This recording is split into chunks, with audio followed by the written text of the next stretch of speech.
So I am the founding CEO. We've been around for almost a decade now, but originally founded in 2008 and rebranded about 10 years later. And so one of the gifts that we bring into the world is that we help visionary women to be able to level up their quality of life while they're fulfilling their dreams.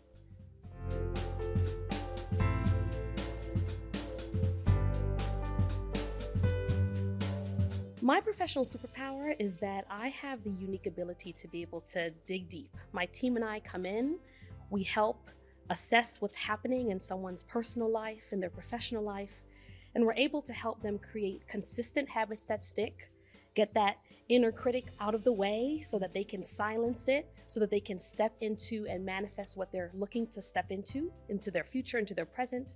Hand in hand in that, we look to transform triggers and trauma patterns that have created blocks for you to step into your success. So we call that putting your self-care and your self-love front and center, all while recognizing that as visionary women of color, you're navigating daily biases, you're navigating things projected onto you. And while those life quake moments are happening, we're helping you to navigate change. So we call it supporting you to be wild, a woman inspired to live and lead and love dynamically.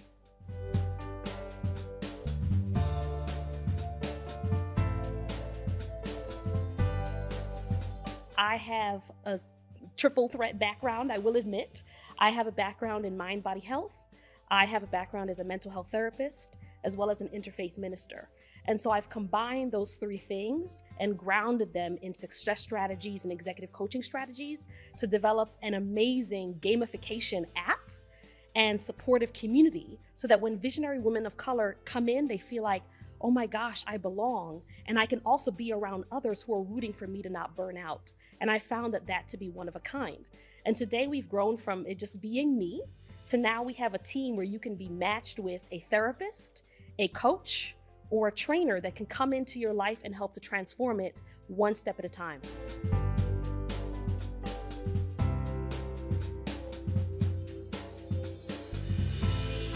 I had an inside joke when I was sitting with this question of like, what would the transformation look like?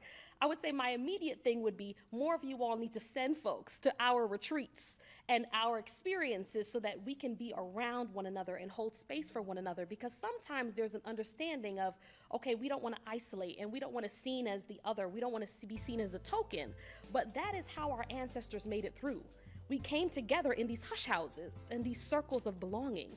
And so here at the Everyday Superheroes Coaching Company, we have these retreats, we have these groups, we match someone with someone who understands your unique experience. So corporations send individuals who are struggling before they burn out, before they feel like they don't belong, and before they feel like the HR person is not actually their advocate, but they're actually sometimes coming in as their adversary. Before any of that, before you lose power hitters in your team, steep them in our program. So that would be my first thing.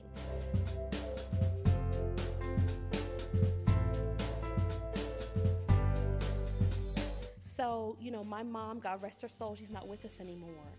And so one of the things that she taught me so clearly, she was a very spiritual woman, and she taught me the difference between the voice of darkness in my head and the voice of light. And when I tell you, growing up poor and growing up being abused and not having enough food in the fridge and having 32 aunts and uncles that all needed something and they all came through her home, right? Struggled. You know what? The biggest thing that often happened was that she became her own biggest critic because she wanted to take care of everybody.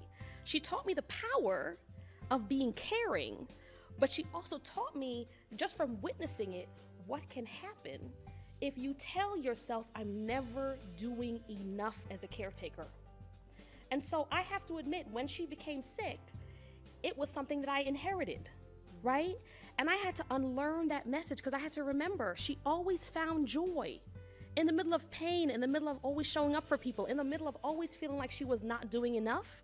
She always found joy, and that's what held me. And so I think that balance of knowing when are you listening to the light in yourself and when are you listening to the darkness.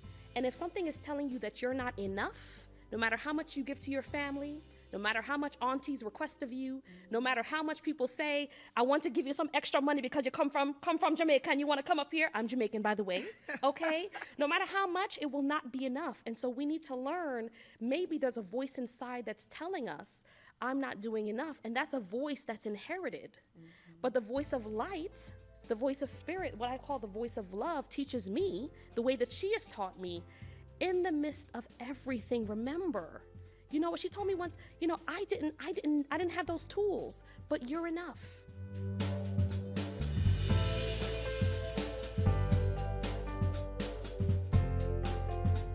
That's a very, very good question, especially, you know, when we straddle so many hats as visionary women of color.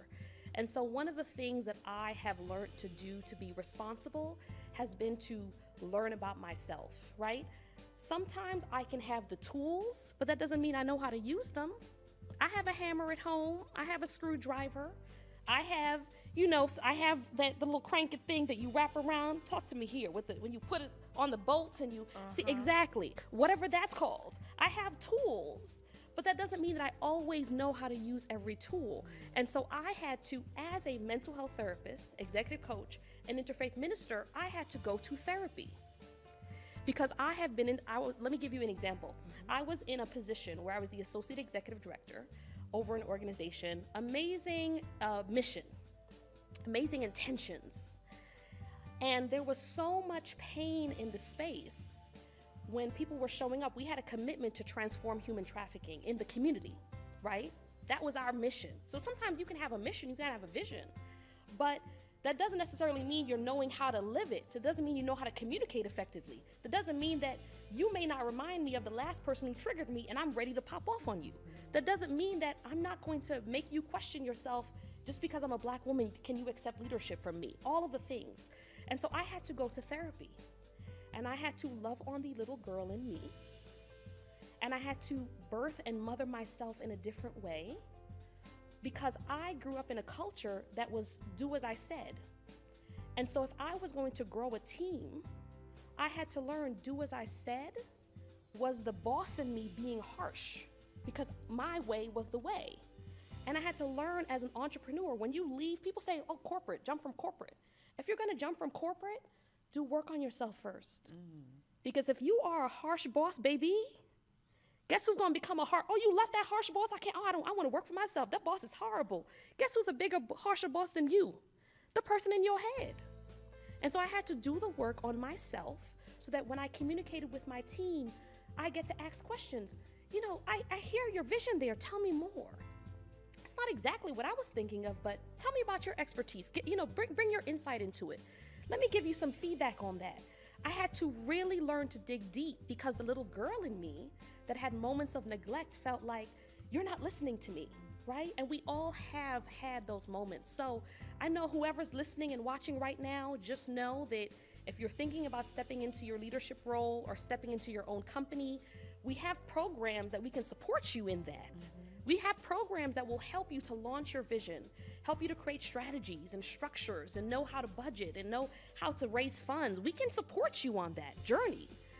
And we're also going to dig deeper so that you can have a legacy, so that you don't end up becoming just as bad as the boss you left.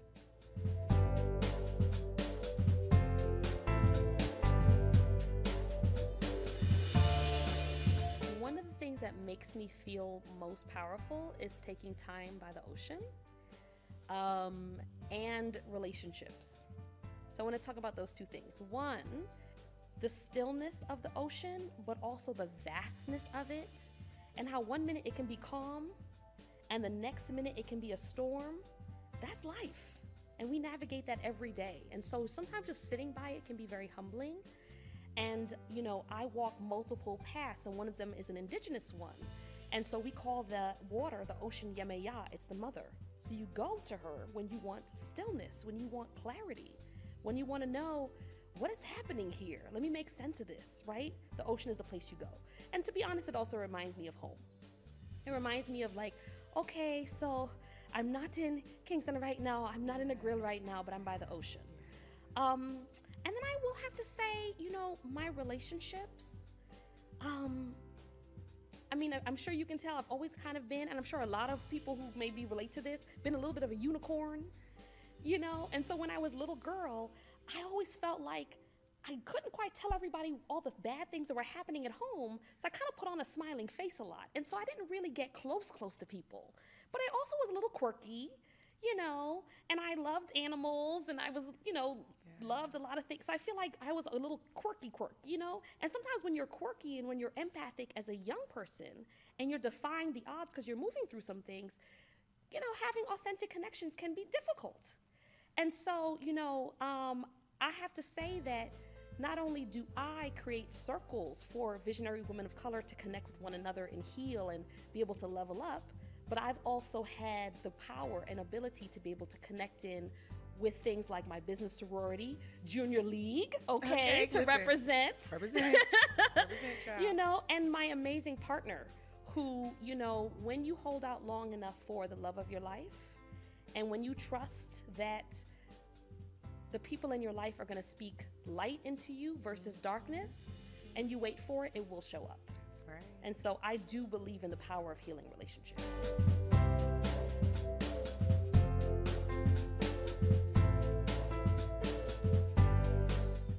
So there's a client of mine who, you know, when she was a little girl, navigated a lot of things.